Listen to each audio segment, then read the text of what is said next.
Yeah, ready to rumble. My name's Tosca. I'm joined, as per usual, by Paul Ferris, Mark Dempster, and the irrepressible Michael Emmett. And today we're going to discuss redemption. I've got my phone out for one particular reason, to read what it says here, which is a description of the word. Describe what it says. It says the action of saving or being saved from sin, error or evil. God's plan for the redemption of this world. The action of regaining or gaining possession of something in exchange for payment or clearing a debt. What does that word mean to each and everyone sitting around in Harley Street on a Sunday morning? Redeemed. Yeah, what does redemption mean to you? Me? Well, anyone. Just anyone. Yeah. Okay. Shall I go or do you want to go, young Mark? No, fire in, come on. All right, so redemption, I find it a really hard word to understand in am I redeemed? Sometimes I am. Right. So I'm not sure that redemption, it's a word that's used, especially in the church, right. Yeah, and I don't want to get too biblical about that, but I think it's a daily thing for me, that I can be redeemed in some areas of my life, and if I'm not too careful, I slip back into that unredemption. I suppose I'm unredeemed at the end of the day, and I suppose the ability I have today is to be aware that to keep that freedom, I have to work on myself on a day-to-day program, and it could be in so many different areas. I was thinking about it this morning, about the drive of the addict, that dark sort of musky thing that sort of flows about in me, and if I respond to it and I act out on it, my redemption's gone, and then it's about, and then I can run with that because there's an energy to it, and it's an FU energy. I've worked hard enough, I've done this, what's wrong with that? But there's always a price to pay. So it's the consequence that if I don't act out in what I've been, I think it's a free gift. I think it comes from love as well, because I believe the word love is a verb to do, it's an action word. So forget about am I loving my girlfriend or my children or my family. Am I loving Michael? What actions am I taking? To even see redemption and understand it is an attraction. But if we start to understand it in a church building, then it's a put off. Yeah. But I do believe my redemption has come via that way. And I think that, and I don't want to get too hung up on the cross here, yeah, because that's Easter and things like that. But what comes out of the cross for me as a believer is a spirit, and it's called the Holy Spirit, yeah? And if I tap it, could be your truths, it could be your sponsor, it could be whatever you want to look at it as being. For me, my redemption is in that, yeah? And it's available from me from the moment I wake up to the moment I go to sleep. But when I wake up with the ism who straight away wants to get in my nut and try and change the way I feel, and then redemption for me is out the window if I respond to that. It could be food, could be my opinion of myself, what you think about me. And so I get lost in it, and the only way I feel redeemed is on a day-to-day if I do what I'm meant to do. Yeah, so my redemption has a set of rules that are not rigid. There's a value in it of freedom, yeah? So is my redemption worth fighting for on a day-to-day basis? Yeah, if I want to be set free from the thing that I wake up with and the thing that I go to bed with if I don't treat. And I've treated it all my life with drugs, with dishonest relationships, with money, with poverty, with control, with everything that exists if I'm not in that redeemed state of mind. So it's something that I have to work on. And I think when we've see the value of that, it enables us to help other people with it. And the bottom line of redemption, the bottom line of everything for me is the action of love. Yeah. So if I'm being kind to myself, if I'm speaking well, if I'm not looking for you to like me because I used to be this, or I used to be that, or dislike me, come to that. So if I'm okay with Michael, and being okay with Michael is what am I doing to maintain my redemption today? Am I looking after myself? Am I exercising? Am I speaking kindly? Am I helping someone else? And I think that's what redemption means for me. Am I redeeming my life on a day-to-day basis? The Bible says that he will restore to me the years the locusts have eaten. And what that means is we know what locusts can be like. They're a devouring creature. Swarms of locusts. And I think where I've been locust eaten for many, many years, and it wasn't out of choice, to be honest with you, I then started to have an idea what the locust is capable of doing if I allow my guard to drop. And one of the main things that is against me is pride. Yeah, and pride don't sit in redemption. Okay, can I ask you a question? Sorry. The question I want to ask you is that, so what your process around redemption is that it's something that you tap into or tap out of. It's not constant. It's, you know, some days you may be redeemed and other days you aren't redeemed. Yeah. So just to intercede, because it is a discussion, right? Yeah. Aye, yeah. That's cool. My sense of it is, for me, is I've been redeemed. Yeah, I've been redeemed, and I've been redeemed because a lot of, especially my interaction with my family and where I was, and part of, you know, of the hierarchy, you know, what it is to be in family, whether it be your mother, your father, your brother, your siblings, and the rest of it. I always felt less than, and I always felt that, because redemption for me is paying the price. Yeah. To redeem is paying the price. It's going around and saying, do you know what, I'm paying this. You know what I mean? I'd say I was, you know, I could say that I used to think that certain things were good and certain things were bad, right? Yeah.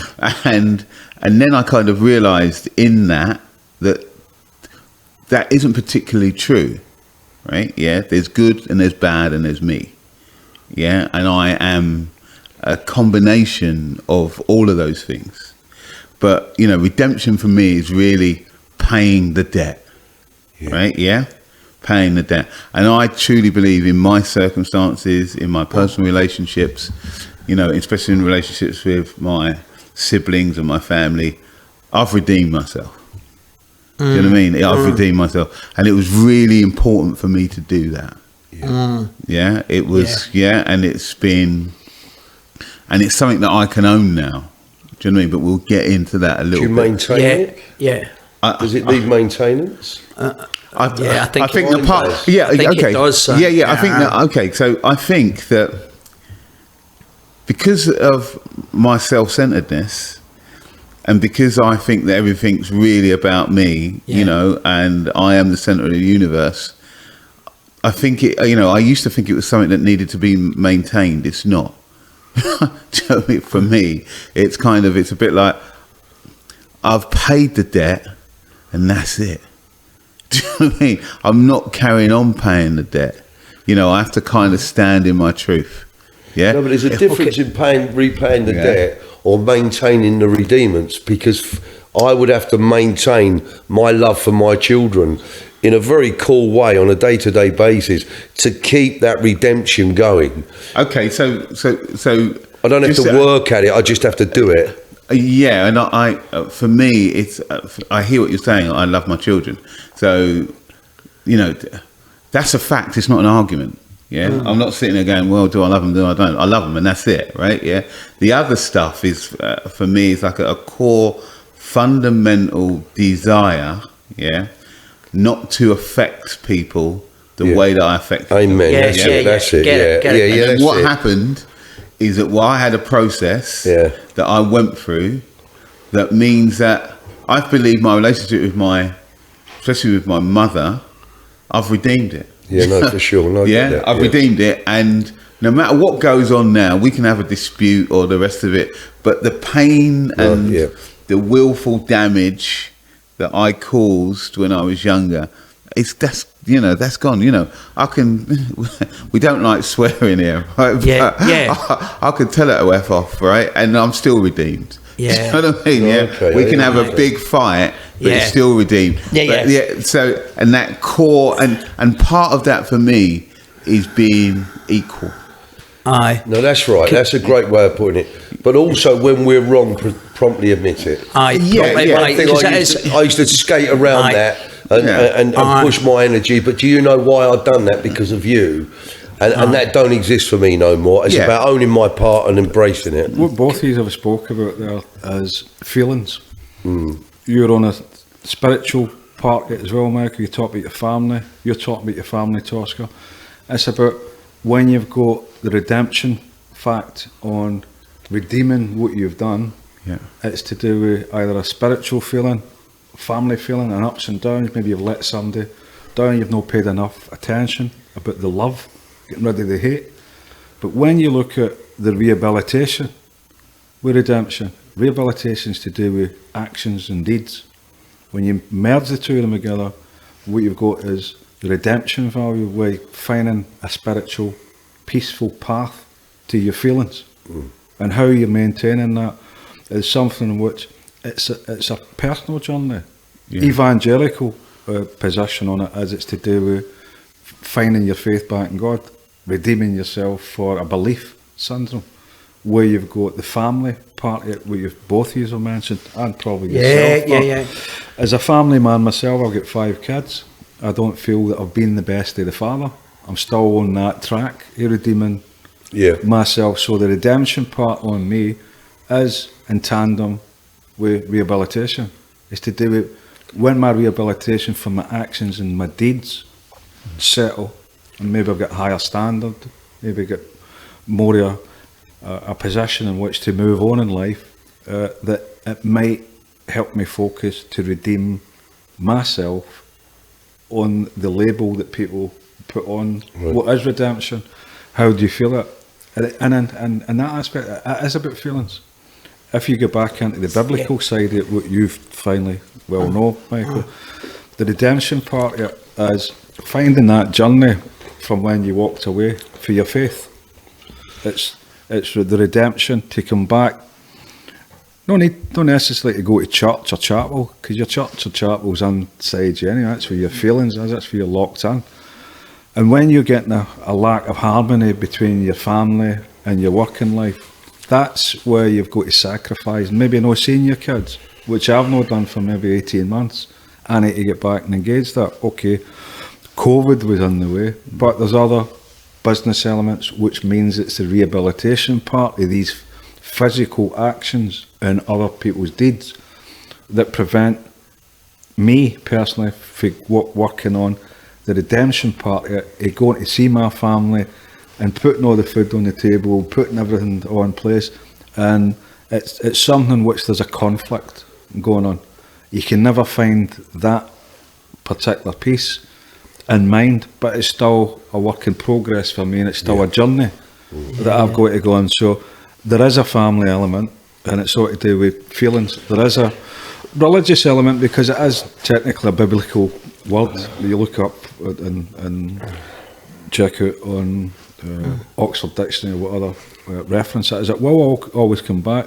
Then there's a monetary thing that Michael had tapped into, redemption of a mortgage, and that's a physical monetary situation. So there's only 2 kind of clear examples on it, but the personal example is to find that faith, find that confidence in yourself, find that love in yourself, that other parts of your rehabilitation process of what you're going through, whether it's substance abuse, whether it's prison, whether it's mental health issues, and maybe a lack of understanding, maintaining your faith.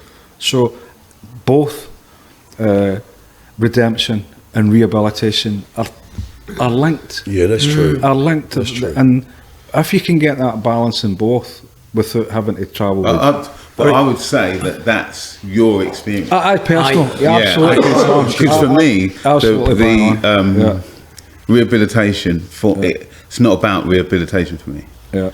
So it's. But even at that Tosca, if you weren't rehabilitated, could you find a peaceful route for your journey ahead? That's an interesting question. I think that you can redeem yourself in particular situations that have nothing to do with whether you've been rehabilitated or not. Is that purely on a faith level? Yeah. So rehabilitation means it's a personal choice. Yeah. So for me, it's like I can choose to. So when I think about it, I think about my family, and I think about the relationships that I have with especially with my siblings, with my mum, and the rest of it. And if we're talking in a monetary term, it's about paying back the debt, right? Yeah. And if you redeem something, redeem a coupon, you put it in and you get something for it. I've paid my debt. Yeah. I've paid my debt, and it's kind of whether I've been rehabilitated or not, right? Yeah. I've still found it in myself. But again, that's your personal. I've still found it in myself to be I've been rehabilitated enough to redeem myself. That's the answer. That's the answer. That's what I got. And then for Mark, grabs the mic. Okay, it's been able to kind of say, do you know what? That's it. Do you know what I mean? It's kind of like but there is a maintenance. We must maintain it, because I tell you what, I don't think. Sorry, I know you want to have a chat, but I don't think it's about me changing my relationship with my ex-wife. Sorry, it's about me changing me, so she can change a perception of me. And I think when I change me in love and kindness and peace and honesty, it has an effect not only on my ex-wife, but everyone around me. And I think they get drawn into, wow, something's different. He ain't throwing the phone at the wall.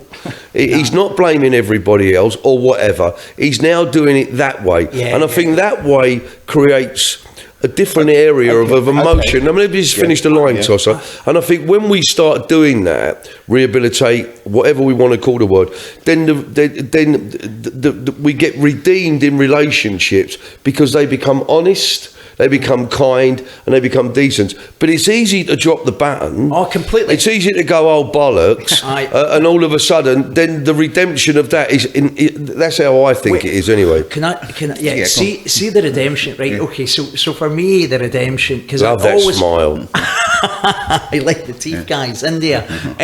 Right, anyway, the redemption, I think, is always associated with the religious context to it. So a part of me has always thought, that means something biblical, really. But I also know that what I've seen happening in my own life, and I'd say with you guys as well, the change that change, what Michael's talking about there and Paul's talking about is the change, and you too, Oscar, but it's that transformation. And you know that movie Road to Perdition with Tom Hanks, right? And what's perdition? It's a spiritual route. It's a road to spiritual ruin, right? What the movie is basically about? It's about a guy's road to spiritual ruin, and the transformation and trying to transform that. And so I think the whole process of like as we've talked about, is taking responsibility for one's behaviour, isn't it? And really, so there's no way financially I have paid my debt. I've taken a lot financially throughout the years and years, and although I've made payments and charities and sponsored children in Africa and all the rest of it, I know also there's a lot that I took, right? But I know emotionally, mentally, I've paid. I know that, I took my look. I stole my father's wedding ring when I was in my addiction. And you know that joke, what's the difference between an alcoholic and an addict? Both will steal your wallet, but the addict will help you look for it. I stole his wedding ring. He was looking for the wedding ring. Years later, I helped my dad get sober, and I took him to Egypt. And in this moment in Egypt, in front of the Sphinx, I'll never forget it. There was a laser. They do this laser show in front of the Sphinx in Egypt at night time. I had my dad in front of me, hard man, never showed any feelings. And I said to him, I says, Dad, you know, we were in our addiction, you were in your addiction, I was in my addiction, you know, but fundamentally, I love you as my father, right? I love you, but we were like crossroads, where so much resentment over years and years. And I caught a glimpse in this man, right, who never showed any feeling. It was like that hard, you know, Anderson, big family, 11 of them in the family. They were just like, they were all fighting with each other, Celtic, all that sectarian stuff. Never ever seen him crying or showing any real emotion deep down. And in this, I caught a glimpse of him, and I says, you know what, I love you as my father. Sure. And I just caught a glimpse of a tear, the tears coming into his eye. And that man, in that moment, went from that hard exterior to the child, right? I seen like the vulnerable child and everything that's happened to him that he never shared about it, separation from my mum, divorce from my mum, all that.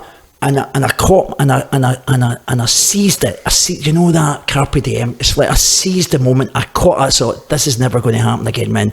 Get in quick. So I grabbed him, hugged him, and he started crying like a child. You know, like because all those tears and all that pain, all pushed down for decades. Anyway, there was a moment where I held his head, the back of my palm, and I held his head, and I knew whatever happens now, if he dies tomorrow, I've done. There's been this exchange where I've healed. There's been a transition, and I knew, and I thought, this is like there's an amends. I've rectified. But can I just say, but interestingly enough, right? Yeah.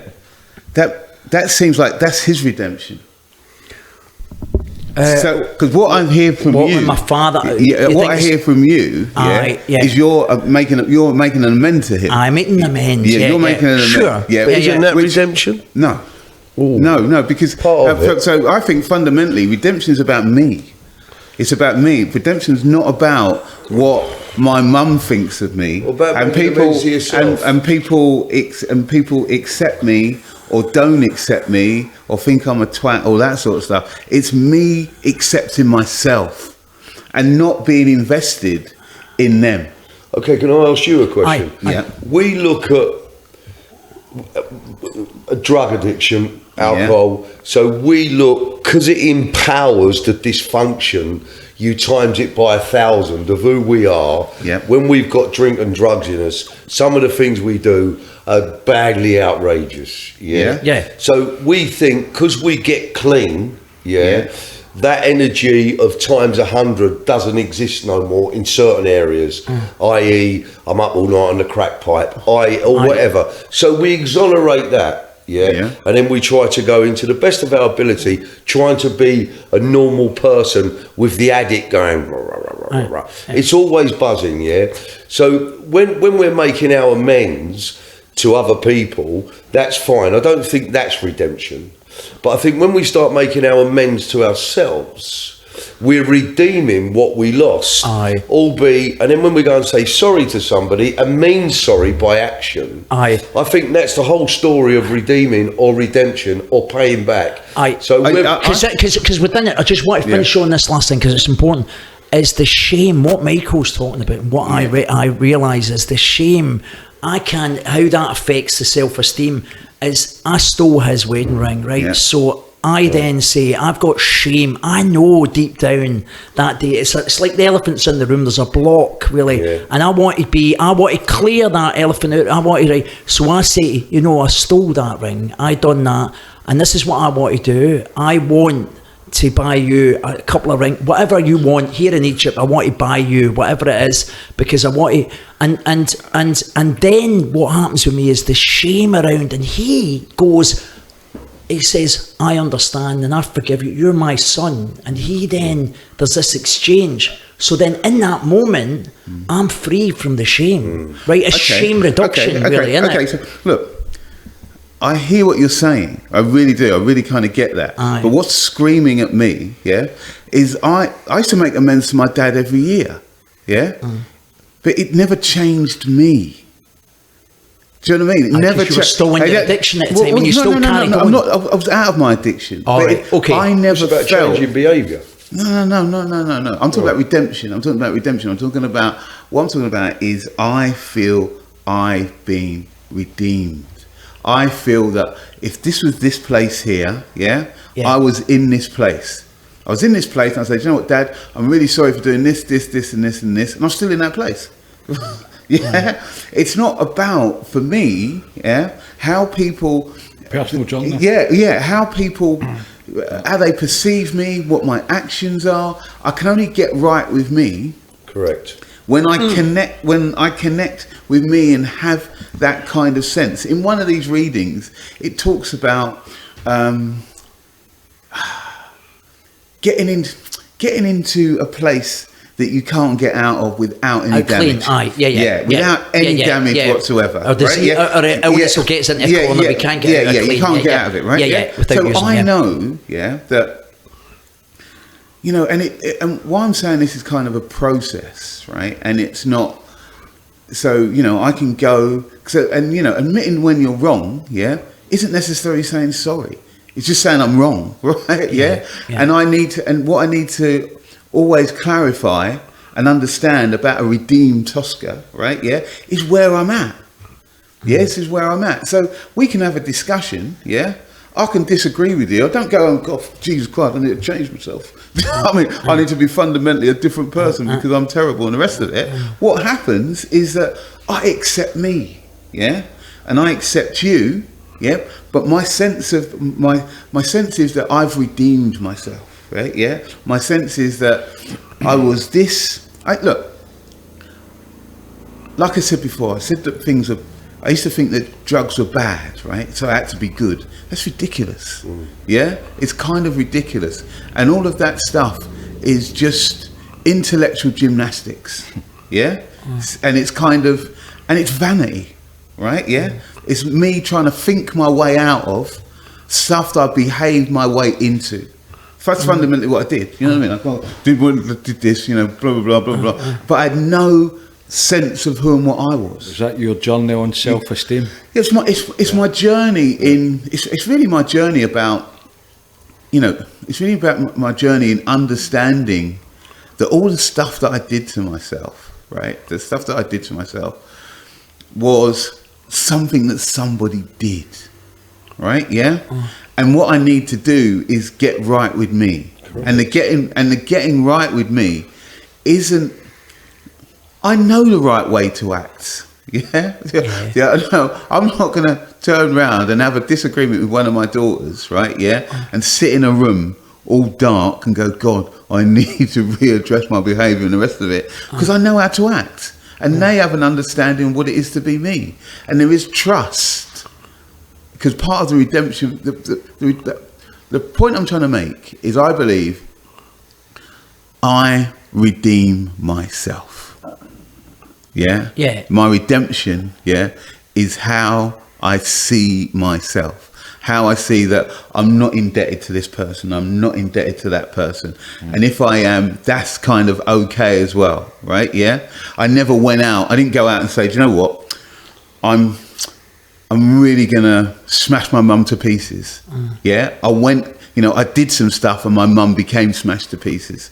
And then in the process of me being me and understanding and doing all I can in that relationship, I became redeemed. I became someone who could stand up for what it was to be me, which was the most important thing. I can't be in a room and there's 50 people and 2 of them don't like me for some bizarre reason and start getting involved in what have I done and blah blah blah and I need to be a better person and all that sort of stuff. You know, a day I just need to live as me. And the reason I brought the word redemption up is that I always knew at a fundamental level, a deep level, is that that's what I had to do. That's what I had to do. I had to do that. It was kind of whether I was in a recovery program or not in a recovery program, I knew that I had to find a way of accepting what I'd done before, the relationship that I'd messed around in, and then being able to kind of assert myself, and I don't mean assert in that way, but just stand up and say, do you know what, that's who I am, and that's kind of okay, rather than being pulled around like a puppet.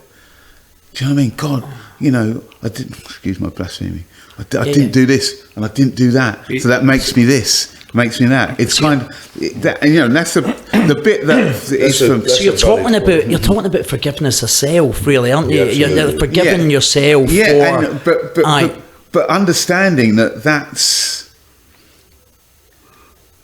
that part's over. Yeah. Do you know what I mean? Yeah. That part is over. Yeah. You know, I mean, my brother wrote me a card about 10 years ago saying, you know, I love you and you're a brute brother. I broke down crying. Yeah. And it was kind of like, that bit's done. Yeah. Do you know what I mean? That bit's done. You know, I don't, you know, certain things I did before, I don't do. What's that? What about regression? What about regression? When you get in a situation where you feel that you've got to a level personally that you're happy with, and there's some external forces that you've done that you're not expecting, like your letter that you go, oh, that was after the event. Yeah. But if you've got something there that impacts on that, and you kind of, is there a way in which people who have got substance abuse fall back on themselves the same way as people looking for that comfort zone and what you've found? Can you regress from that's a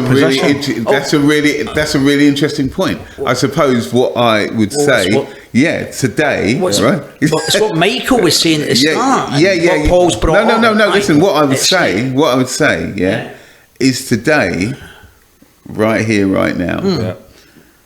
I believe I've redeemed the part of myself.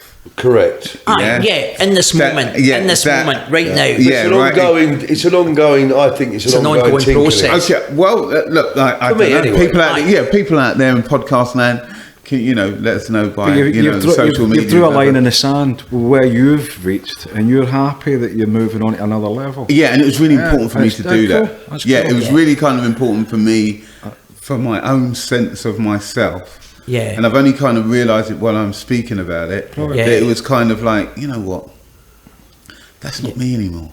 Yeah. No, that's true. That's brilliant. That bit's true. We're not saying that's not true because otherwise, what's the point of doing it? So we get through situations, and we were talking about it earlier about age. Yeah. Age don't come into it, and I'll tell you why. My father was a sex addict. Bless his heart. Yeah. And at the tender age, down at the farm, he had 3 carers coming in.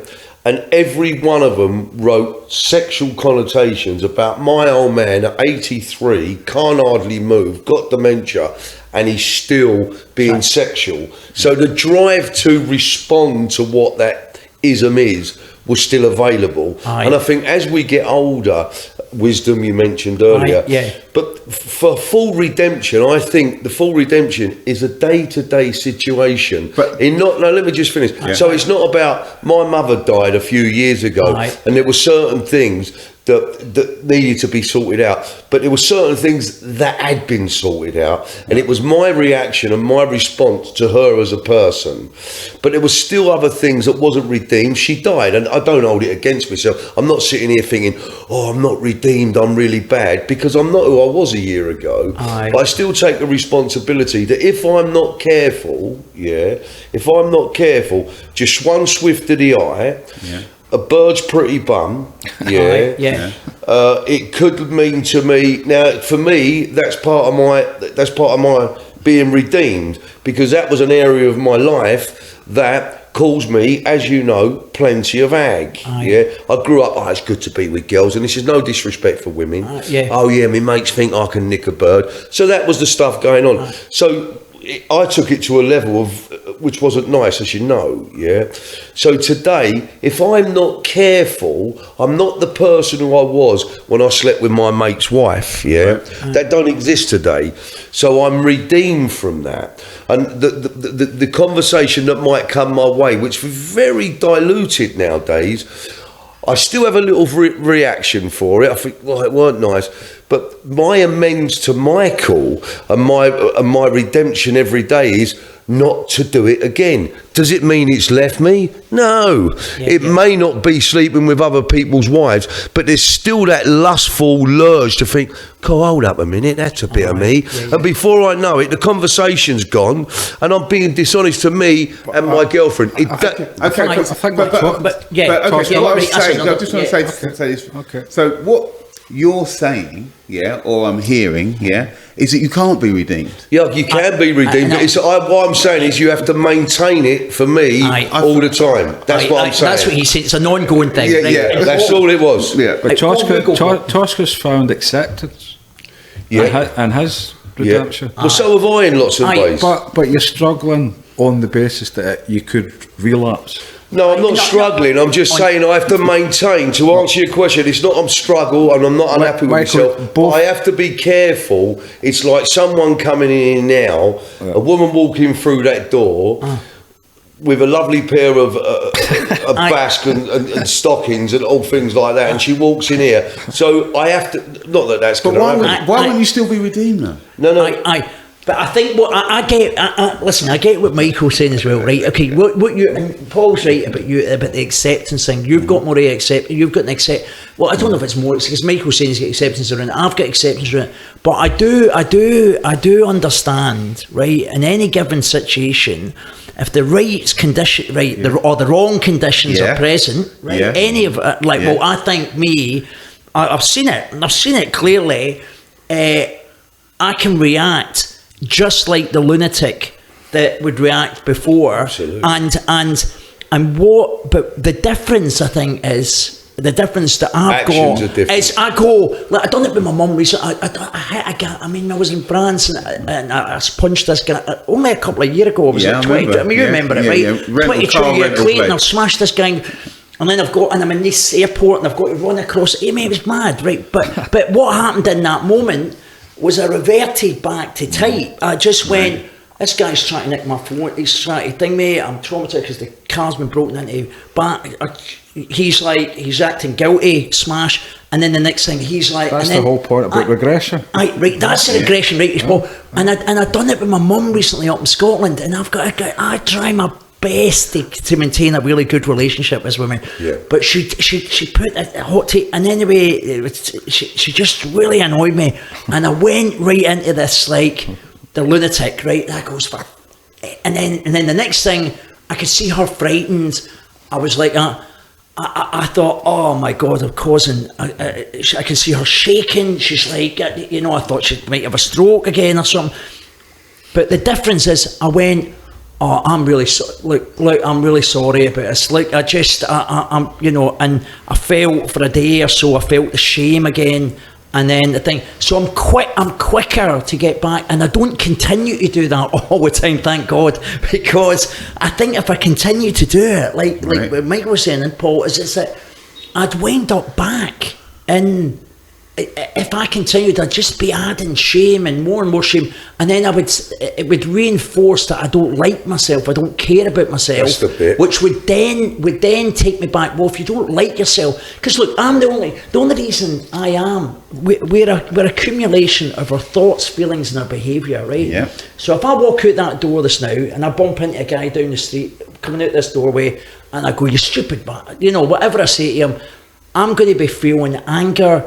I'm going to be thinking you're getting in my way. I'm going to be feeling, thinking, and behaving in the same manner as I always behaved. But you're really looking at it a micro way. You're really looking at it a micro way. But I want to answer his question about redemption.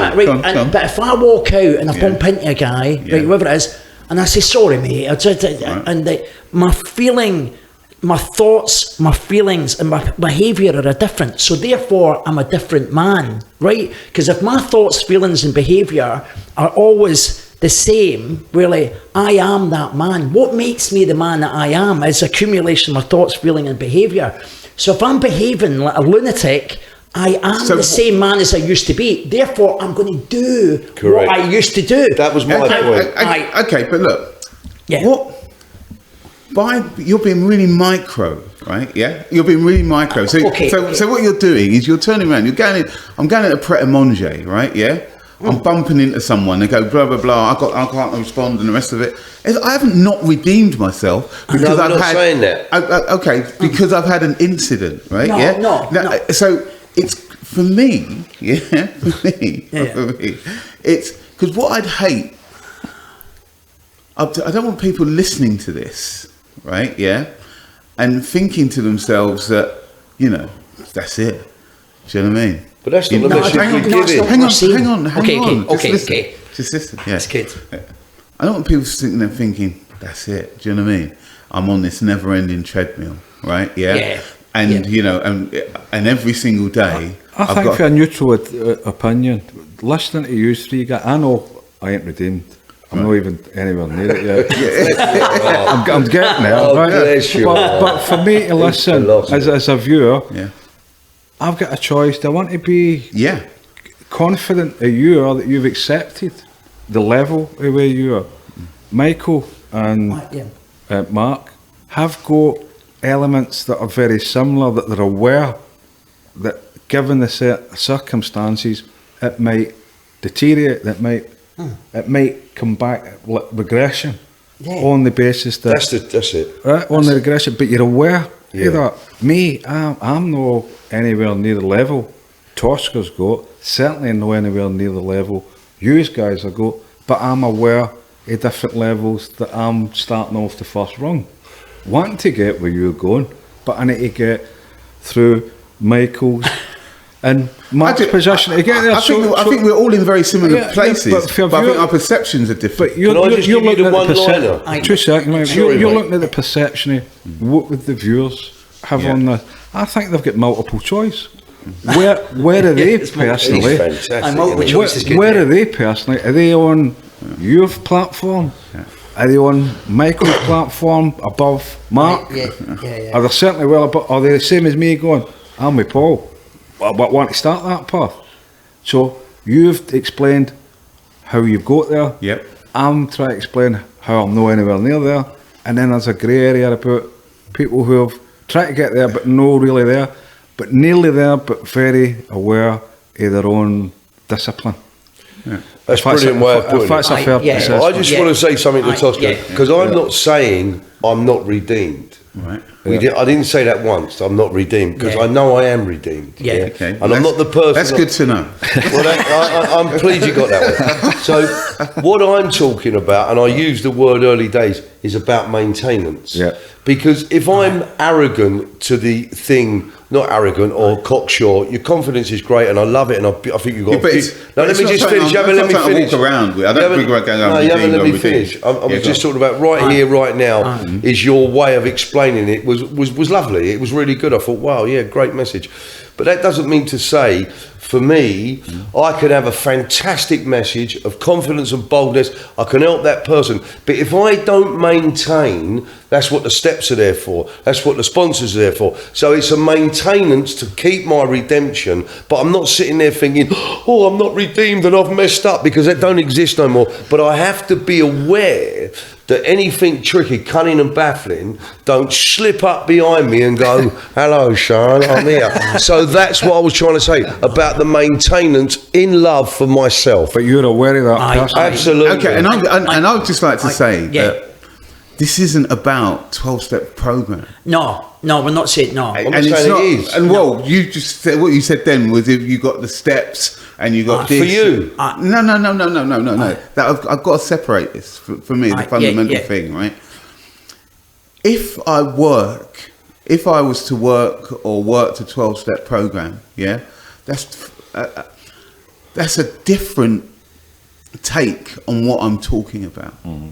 Yeah, it's a completely different, and the tools that are in that program, facilitate what I'm talking about in a completely different way. Yeah, and that for me, when people talk about working a program, and what it is, it's a day at a time.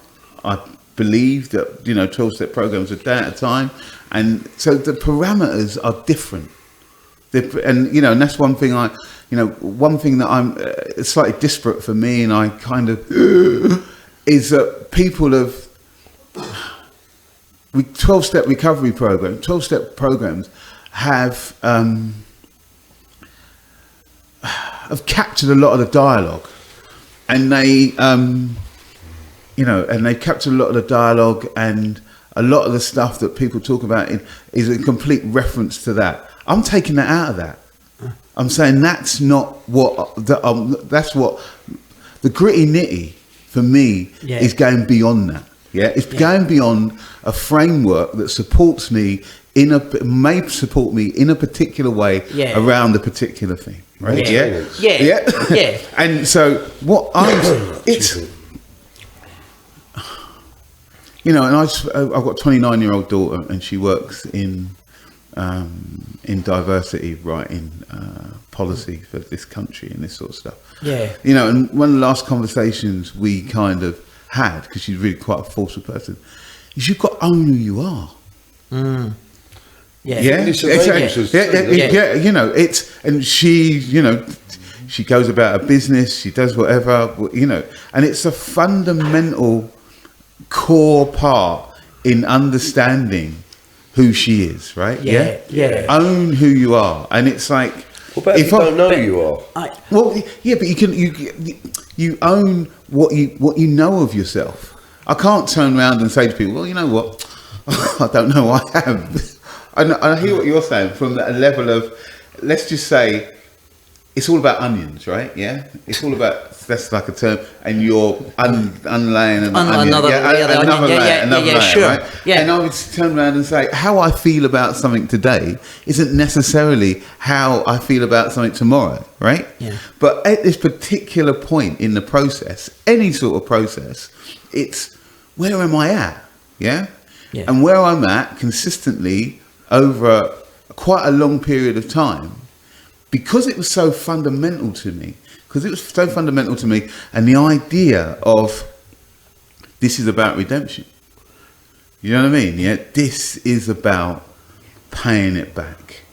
But Tosca, I think what we're all talking about is also about gathering more and more self-awareness now, because you were saying about guys who will listen to this maybe and go, oh, what, there's no progress getting made. It's not really I think there is part. The progress is, I've already explained, I'm not even anywhere near it. So you might be an audience saying, well, I agree with, what is this redemption? Tosca's eloquently described his piece and his self. Michael's done his, and so have you. So if you've got an audience there that's saying, well, how do we start the process? You can't automatically start it with somebody who's accepted who they are. A lot of people have not accepted who they are yet, for a whole variety of different reasons, because there's still a lot of people that's on substance abuse that they have forgot who they are. They need to get back and listen to the professionalism of you guys that use it with how you've described the process and where you are on that level. Me as a neutral individual sitting here just now, Tosca, if there is a barometer, if there is a level, Tosca's reached a personal level of self-discovery. Yeah, and I would say, that personal level of self-discovery might be different. Not only might be different to what you're prepared to accept, right? Yeah, it might be fundamentally flawed. It might be that, the expectations you have for yourself far exceed the expectations I have for myself. Right. But the fact is that this particular juncture and where I needed to go and what I needed to do around my family and the rest of it, and how I feel about it. How I feel about it. Like you made a really good point in about having a row with your mum. Yeah. Let's just say. Recently, I've had an architect in my mum's house, right? Yeah, I've had builders, I've had a lot. It's cost me loads of money. And my mum, and when I turned around to my mum, I said, "Can I have the deeds to the house now? I need to put thing into the council." She said, "No, you can't have them." Right? Yeah.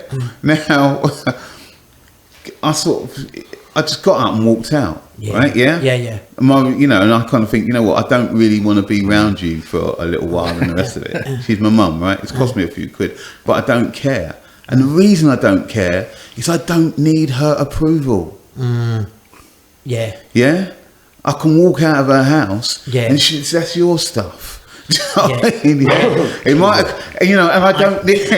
What I'm basically trying to say is that it's, and that's the point of it for me. Yeah. Where you're talking about, oh, my mum went blah blah blah blah. With my mum now, yeah, and I spent years and years, right, wanting it to be all okay and blah blah, and I can't do this, can't do that. Now it's kind of, you know what?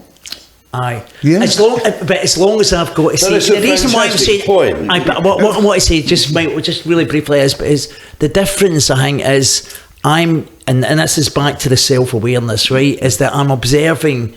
We're able that hopefully through time on a sort of, because we're all different from the moment to moment. We're changing all the time. Even this just us, like the 4 of us now, we're different people from what we were before we walked in. We're continually changing. Every experience we have creates change in us, and it modifies us in different ways, and it tweaks things, right? So if I'm aware, like I was with my mum, I was aware that's not the man that I want to be, right? Because I responded in a manner like where I frightened her, right? Yeah. I frightened her and I reverted back, and it's what was supposed to. So therefore, I don't. It's not that I'm looking for her acceptance. It's to forgive me about that. But I also know that's not for me. There's been a transition that I'm not happy with, right? And so what I'm trying to do all the time. You want to be kind. I want to practice compassion and kindness, right? Because I know when I'm practicing that as best as I can and forgiving people, right? I'm in a spiritual, right? And I say spiritual in a broad term, not necessarily a religious thing or a thing, but I feel harmonious with the people around me, and that's where if I'm in harmony with my surroundings, I'm at peace, and I'm less likely to go back to my old patterns of behaviour. Whereas, so and I really get that, right? Yeah, and I would say that the way my mother performs, leaves me in disharmony. Yeah. Okay. And and so it's like what I have to do is kind of accept that. Aye. Absolutely. Yeah. So it's not about. But I think the point we're trying to get to is, as much as we've learnt these skills, i.e. with my children, I'm not trying to get there, oh, well done, Dad. My relationship with them now, I've said my sorries, made my amends, and moved back to a place where it's okay if they don't want to talk to me, I want to talk to them. That's not that's not the point I was trying to make. And I get that. I think for me, the point that I'm trying to make throughout this, as much as we've all changed, whether it's in 12-step programs, whether it's in churches, whether it's anywhere you want to change, you've got to start somewhere and understand who you are. Because I didn't have a clue who I was when I was out my nut doing whatever I was. And when I weren't taking drugs, but I was still acting out in some addictions, I didn't know who I was. I wasn't agreeing with something, a sign of madness, doing something I don't agree with. How do I stop this? I was driven by it. So today, point I was making, I'm redeemed. I have great relationships with people who suffered at the hands of my sort of whatever they were, my behaviours, my actions, my stuff. And then I can go back, but do you know what I've done for you? None of that cuts it, right? But what I'm trying to say is, am I redeemed? 100%. Do I have better relationships with people today? 100%. Am I confident in who I am? I'm getting there. But the point I'm trying to make, and I think Mark is, it needs, for me, maintenance, whether it's in 12-step programs, whether it's being honest to a therapist, whether you want to be number 2, number 1 or number 30, it's still about maintenance. A sportsman, he's playing fantastic for England, scoring 20-30 goals, but he goes on the booze for a week and don't go home to his wife. He has to maintain his level of fitness. So it's about maintaining my level of fitness spiritually. Am I being honest? Am I grateful? Yeah. Am I being true for myself? And I think that's the maintenance to keep my redemption. But that fits into exactly what Tosca was saying. How do you feel in the here and now? I feel fine. Yeah. And that's the opinion. Yeah. Although we go back with issues for the past and explain it, I think it's relevant on how we are, how we went through the gritty nitty. I've still got to go on the journey. You guys are well ahead. No, but I think naturally for an audience to let it flow is to tap into the here and now, the finger on the pulse, how you felt, and be happy with yourself. Yeah. And You know, how you guys are doing it, and good luck to you. I know there's programs there like 12 steps you're talking about, and for people who don't know that, maybe you should explain that a bit more. Well, I think that Mark should explain the 12 steps because he's. But you're like, deviating Right, for the question. right, okay, right, really briefly, right, 12 steps. He's not been redeemed. He's not answering the question. it's a make beef redemption. Right, okay, we'll do it really quickly. So all the viewers out there, the 12 steps was created by two guys in 1935, Bill Wilson and Bob Smith, right, a doctor and a sort of stockbroker-ish type guy. Wasn't he really a stockbroker, but he was like in finance. They created the program. It came from the Oxford group. Originally, the template of it, there was 4 steps, and the Oxford group was like a temperance movement in America. Washingtonians. So it came so the early format, this is great, you can help me along the way. So then they met, these two guys couldn't stay sober on their own. And they realised, especially Bill Wilson, I was not getting into the logistics of what happened, but basically they realised they couldn't stay sober on their own, but together, by talking about their alcoholism, right, they managed to stay sober, and basically sponsored one another. And then what they realised also is that they can only keep what they have by giving it away. Yeah. So then they realised, look, and back then, if you imagine 1935 America, 1960s Glasgow and Scotland, there's people who had alcoholism addictions were sent off to nut wards, psychiatric units. So there was loads of alcoholics in these psychiatric units, and they said, well, we've got a captive audience. We want to keep what we have by giving it away. Carl Jung, they went to Carl Jung. Carl Jung said, at the time, Ronald. So Carl Jung had a client, Roland Hazard. Roland Hazard, Carl Jung's the top psychiatrist in Switzerland at the time, and well renowned. And he said that all addictions stem from a spiritual malady. Yeah. That the addict, alcoholic, is looking for God in the substance or the person or the behaviour. They're trying to find God. They're trying to find, now God, broad term, that they're trying to find this connection with something deeper within themselves. They've got a void, and they're trying. So Roland Hazard went to the Oxford group. Carl Jung said to him, go there, because this will sort you out. Roland then 12-stepped this guy called Ebby, and Ebby came to Bill Wilson and Dr. Bob. And Ebby says, you can get sober in this Oxford group. Fast forward the tape, right? We've got anonymous programs. We've got 200 anonymous programs. So you've got sex and love addicts anonymous, you've got sex addicts, you've got sexaholics, you've got codependents, you've got gamblers anonymous, marijuana anonymous, cocaine anonymous. So there's debtors anonymous, overeaters anonymous. So there's just loads of 12-step fellowships that grew. We could have a gritty nitty anonymous. Yeah. We could actually. Anyway, so we can. But basically that's the foundations, and the whole spiritual element of it. You don't have to believe in something existential. You can just follow the program. There's lots of people who are atheists, agnostics, that have stayed sober and clean in 12-step fellowships for years and years without any belief in something existential. However, they say, look, you have to have a power great, because we don't.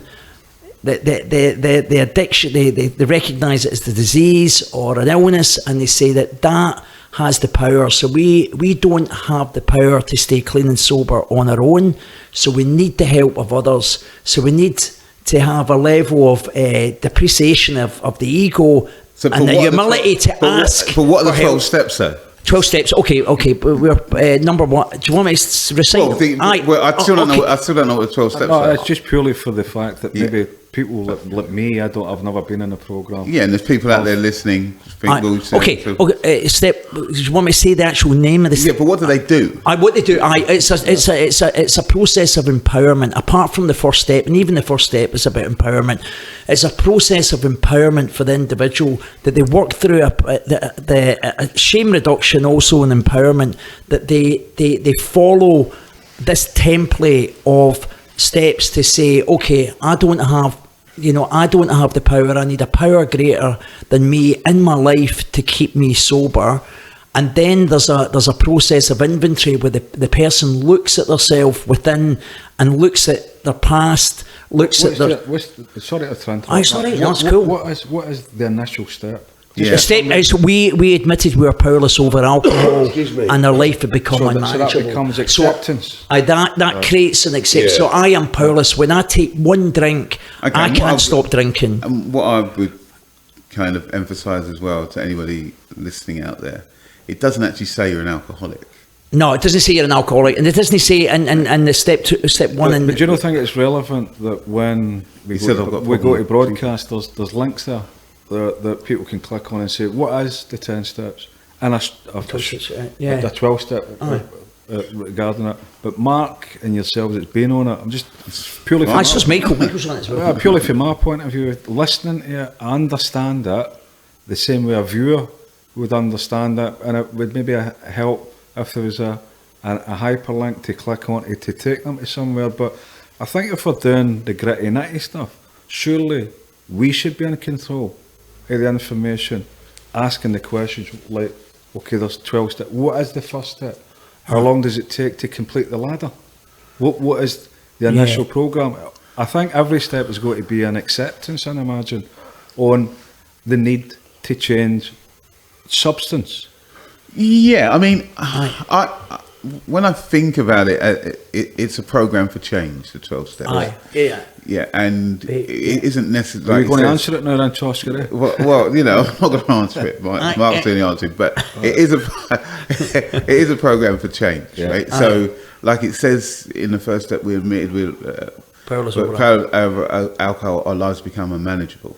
So that, if we read those words, it doesn't say I'm an alcoholic. I can have one drink and I'm gone. Yeah. Do you know what I mean? It's basically saying that when I pick up alcohol, I have issues. Yeah, and so it's not about. But there is people who pick up alcohol that don't have issues. Totally. So that's fine. But and then you've got somebody who doesn't take it at all. Yeah. Would that affect their view on somebody who takes alcohol that has a good time, that's not got any issues? We're reading the 12 steps and saying that first introductory part is if somebody is to take, is it used in the phraseology of the 1930s? Well, is it something which... That's an interesting question. Yeah. That, you know, and the beauty of it is we're only like 80 odd years into it, right?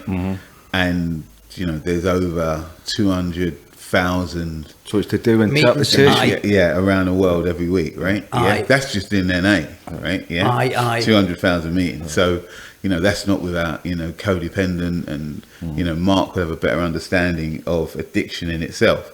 You know, I think that if you get to that place of exploring that stuff, then you might have an issue with something. Yeah. You know, however that be, however you're kind of introduced to it, that's fine. No one can turn around and say, you know, drinking 10 pints means you go. You can drink 10 pints, have a great time. You know, it's the idea, I suppose, is the behaviour. Can I deal with the consequences? Can I deal with the consequences? If I go out and have a drink and get nicked every night, 2 drinks, there's clearly kind of a link between. But that's the point I'm getting to. Yeah. If somebody goes out every night and has a couple of drinks, don't cause any problems. Yeah, no problem. Is there an issue that somebody who don't drink would have an issue with them who are, it's to do with the consumption rather than the action? No, if someone has a problem with you drinking, it's their problem. Surely that'd be somebody's problem if they're drinking too much. Well, no, but Is that a problem's problem? well, it's their problem. Well, just for an independent point of view, there is quite a lot of programmes that are going on. My dad, he loved a drink. That's why I got on about it. Like a few drinks myself. But when you get people who you've known for many years, or maybe even family members, that change like Jekyll and Hyde. Yeah, my brother's the same. They should recognise that they shouldn't even drink. But there are people like myself. I do like a drink. The difference is with but I'm sociable. I'm sociable. Yeah. But is there always a complaint with somebody who don't take it, or somebody who's maybe drinking underage? What you've got nowadays is the fancy drinks where there's kids that's finished their A-level classes there recently, They want to go on parties, and the parties are in relation to where parents are inviting other school kids up, 15, 16-year-olds, and then they're getting this mad stuff called the Witch's Brew or something like that. It's like Red Bull with vodka through it with a bit of tequila. You know, is that an acceptance because it's in a can? What advice? And the reason why I'm saying it is because quite recently, somebody I know very well went to collect their son, and it was last night, and he was leaning over her car and said, "Mum, why are you here?" And she said, "I'm here to pick you up because you sent me a text message to come and get you." Well, don't worry, I'm just going to go and have another drink. It's a 16-year-old. Yeah. He was told, in no uncertain terms, get yourself in the car. And the journey she's told me is back to the house, on the journey for the car to the house, his body's fallen over. You know, he's a big lump of boy for 16, falling over the car, gets him into the stairs, pushes him up into the stairs, throws him onto his bed. Then at 6 o'clock in the morning, he wakes up, no known what he's done. Yeah. Having to go in and ask his mum, is everything okay? That is a danger. That should be something that's recognised, that there must be a limit to what people take. But is it a peer pressure? Because other people... It's interesting because Is that the first step to having alcohol abuse followed down? No. I think and I think it's always gone on. That's the thing that we've all got to recognise. My daughter was 17; she was at an 18-year-old's birthday party. I got invited into the school for a talk about it, right? About because my kid goes to a very expensive school. Yeah. So people are in the school, their parents have lots of money. Yeah. So they hire yachts and cottages and houses in the country around this time, because my kid's coming up to 18 and have these 18th birthday parties. Yeah. They're all on benzos, they're on Rohypnol, there's lots and lots of, and I'm sure that Mark knows there isn't too much juvenile. Is there only one kind of juvenile? There's not much treatment for young people, really. And the priories really dictate. I think the priority's got the only unit, hasn't it? You've got the only unit in the country. Paul, there's habits and there's addictions. And that's a fair point. And Mark made a point earlier, it's about the spiritual malady. So some people think we're born addicts. I don't think you can become an addict. I think it's something that goes But I'm talking about the fear of a parent seeing their kid like that. Is there something? They can go to Al-Anon. Hope he's not doing that. Is there a program? Al-Anon. And Alateen, isn't there? Alateen for young people, really young people. Yeah. And that should maybe have the information about what the relevant, acceptable units it should be. Try to avoid it, maybe drinking a bit more water. But common sense don't come into it, Paul, once the addiction starts. But luckily it's a young boy. He can handle himself. He's parents, big. He's big, right? But imagine somebody who's got a daughter that blanks out and wakes up. Yeah. There's lots of sexual assault. Of course. Continually. There is. The consequences are bad. Yeah. Okay. But listening to everyone in the room, and going back to you, Tosca, I think you've got a wonderful, whether it's 12-step or sort of way of life, you've got a wonderful way about your recovery. And I'm not saying it because I've just seen it here. I've seen it in numbers of ways, and there's lovely things, and you're very buoyant. So I think you're a good man to express what the process and the progress comes in. And stood his ground as well. And stood his ground. That's right. But I think his recovery, if you want to call it recovery, 12 steps, or recovering from life or pain or whatever, you've done extremely well, and it's a good message because it's a fun message of hope. Yeah. And I think a lot of people who suffer with addictions forget the drink and the drugs. That's the obvious. We're talking about, compulsions. But that add-on that you've done there, Michael, is something which Tosca mentioned on earlier. The viewers watching in and saying, "Was that it?" No, it ain't it. Michael genuinely had an effect on the debate. He's delivered something on top of what you're trying to deliver, as in the here and now. Sorry for interrupting. No, that's fine. That's fine. That was a brilliant point. So I just think it's however we work our route through. You know, whether it be in 12 steps therapy. Yeah. That's not that's the way out. The way in, as we said earlier, it's an inside job. Whatever that person's suffering from, be it something that they got when they was born, I find it very difficult to say we pick this addiction up. That might have some sort of play in it, but it's about the reason why we do what we do. I believe people in recovery is to change the way we feel. We don't like ourselves. Yeah, She's an so- independent Aye. listener. Yeah, I know you guys have Aye, experienced yeah, it. no. I'm probably like a viewer, listening to the redemption and the projects. I actually feel a bit wiser sitting here having the debate. Yeah. And we call it the getting to the gritty nitty. Yeah. And I think you guys have showed a bit of passion, showed a bit of tolerance and a bit of self-belief on how you put yourself on that barometer, how you find your own selves in the here and now as we're doing the podcast. And I think if people were genuinely tuning into Gritty Nitty and listening to the debates, I think it's, for me, I've been educated today. Yeah. And hopefully when these people get the opportunity, the viewers get an opportunity to read it, it's a collective. Aye, absolutely. Yeah, and absolutely. I just want to say something else experts, about yeah. the kind of process for me. Good. You know, what I used to enable my mum's behaviour Yeah. because of my guilt around the way that I was. Yeah? Good point. I used to, certain things I enabled and said it was okay and the rest of it. But what I sort of had to do was kind of walk away from that and sort of say, well, let's... I get it. Let's have a look at this in real time. Yeah? Because you can't...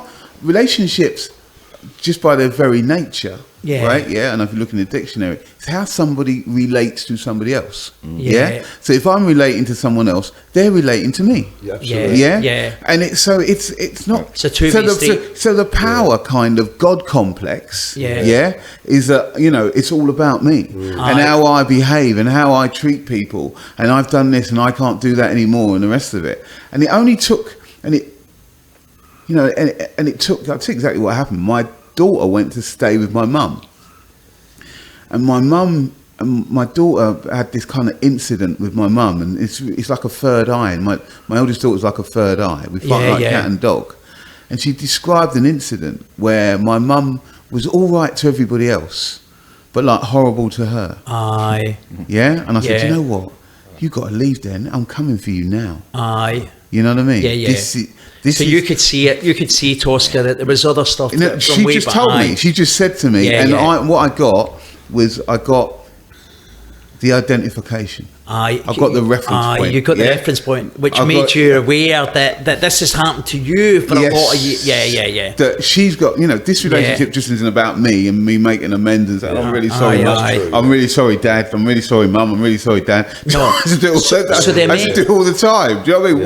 What's that all about? No, so the meant for you is about the boundary you have with your mum. Well, it's not even. It's around what relationship you want to have. It's not even an amend. It's not even an amend. I know I meant. It's not an amend because it's kind of, it's what I need to do to be in my truth. Yeah, absolutely true. Because otherwise, what happens is I'm succumbing, to this untreated 80-year-old woman, that's lived her life a particular way, and has always kind of infected me.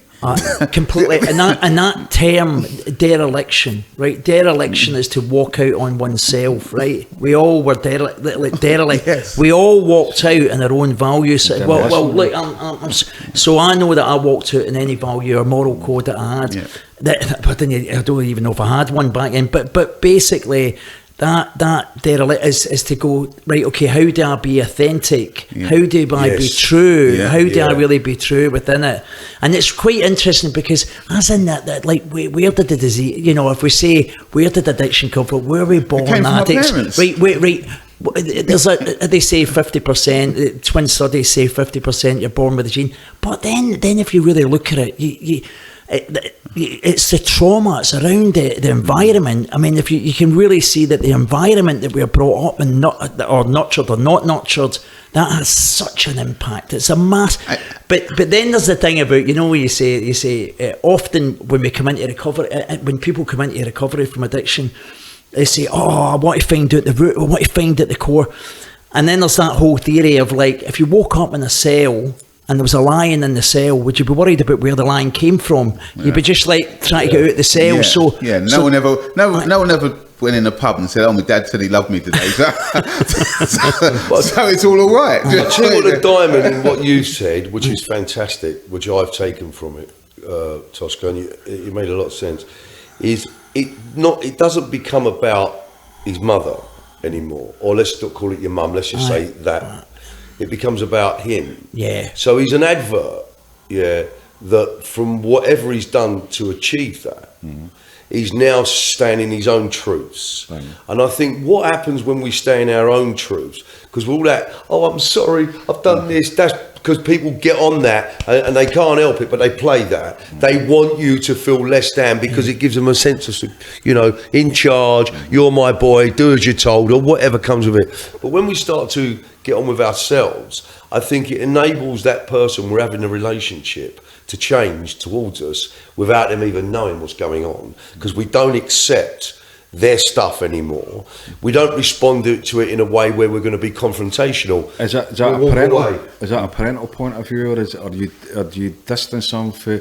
I think it's more in family and love that does have to take place, but also in friendships. But we find that when it would you tolerate it more with family and less with friends, or more with friends and less with? Well, the better I become as a person, is how I respond. It's not because I've got a big voice and because that's what I used to think it was, because I was so insecure. The antidote for my insecurity was, well, I've had a fight once, all that nonsense, I've been in prison, and my dad's a drug smuggler, and it's all rubbish. But so that's the card we play behind. But when you said earlier, and it was a wonderful point about running or standing or attacking. So if we can stand in our truths, and we come out with our truths, I think it changes the whole response to that person you're speaking to. And I think because it's family, we work harder in love, probably to say nothing. I think there's a benefit in the collective way in which we discuss things, we dissect it, we give our own opinion on it, we tell how we feel. Because the four have came from different background, different variety of places. Okay, it's like Scotland versus England just now. but what you've got is character building, character experiences that we all put into the pot, have a debate about it, bearing in mind that the reason why we're doing it is for an audience to sit. Correct. Are we passing the right messages on? I think it's clearly obvious that the messages that we're passing on are for personal experience. There's a lot of passion there. There's a lot of road mapping. And the biggest thing about it is every single person sitting here has identified where they are on that journey, as in the here and now.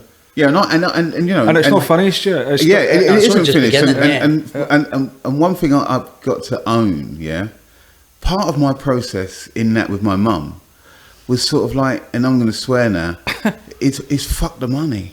Yeah. Do you know what I mean? I'm not going to be I'm not going to be beholden to you. Because you've got an house, and that's going to go. And I hear you. And you know, and it's because you know. Look, I'm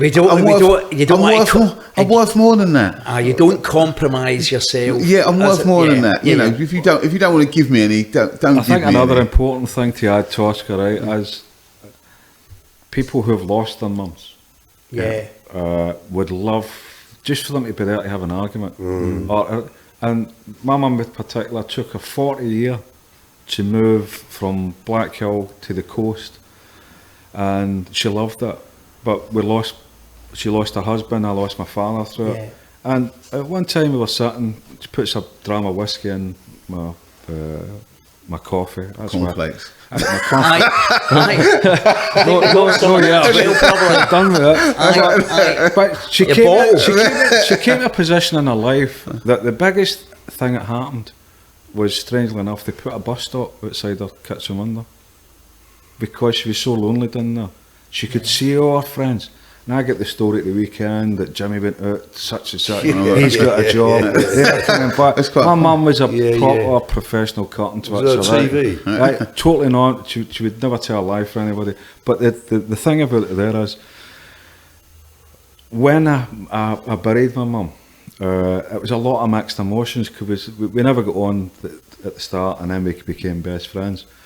And then I was numbed with the fact when, even with funerals, I'm not really good at funerals, I couldn't speak. So after it, when I walked out, one of the uncles had grabbed us, and he said something quite relevant, and he said to us, when you lose your mum, he's lost his mum, he's an elderly uncle, but he grabbed me and he said, and I always remember these words, so it's always relevant, I think it's relevant, that when he said to us, Paul, remember, you've just lost your mum and gone to bury her, and today, on this day, you've just became a man.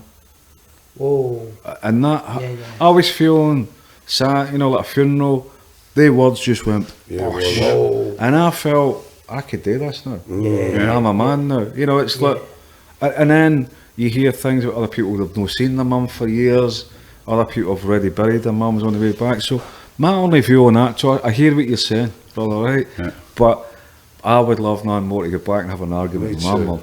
Yeah, so value what you've got until you, and it's not until Tosca and building yourself up for it, because in order to eloquently describe the loss, words don't do it any justice. No, that's true.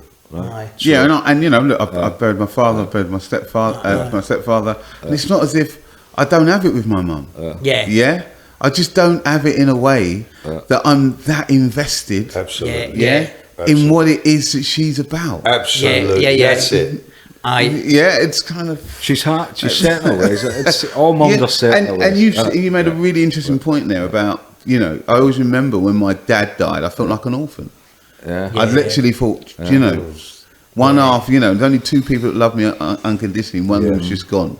And it was like really kind of... But at the same token, I've got my own children, and I've got to stand in my truth. You know what I mean? Absolutely. I can't. If my daughter's turning around saying, Nan does this and she does this and she does that, what's she saying about me? My dad's like this and he's like that, and he's round like around my mum and all that's around my gran. It's like drives me crazy. Do you know what I mean? So sometimes it has to come through other people's eyes. And once I've seen it, it's kind of like, okay, how does that work for me? Because I was in such, I think I'm a bright boy, right? I think I'm a bright boy. I was in such denial around the relationship with my mum. Yeah, me too. Yeah. Real kind of, I think years and years. And I was like, God. That's another subject. It's a whole other subject. And the subject also about money is a really good subject. You talk about how we can compromise ourselves and how a lot of people compromise. You see a lot of people in relationships, and women, men who are in relationships with somebody who's got the power over the money and controls, and they have to conform. It's a big conversation. Excuse me, guys, but I need to go to the lavatory. Do you know what? I think we're done. I think we're done. Lovely. Okay. I think we're done. So that's a great subject. I could go on about hours about that. So next time, it's bye from me, Tosca. Bye from Michael. Bye from Mark. Bye from Paul. And next time, maybe we'll pick up another subject. Maybe it will be relationships. Maybe it will be money. Maybe it will be, I don't know. It's up to the conductor. Family. The conductor. See you next time.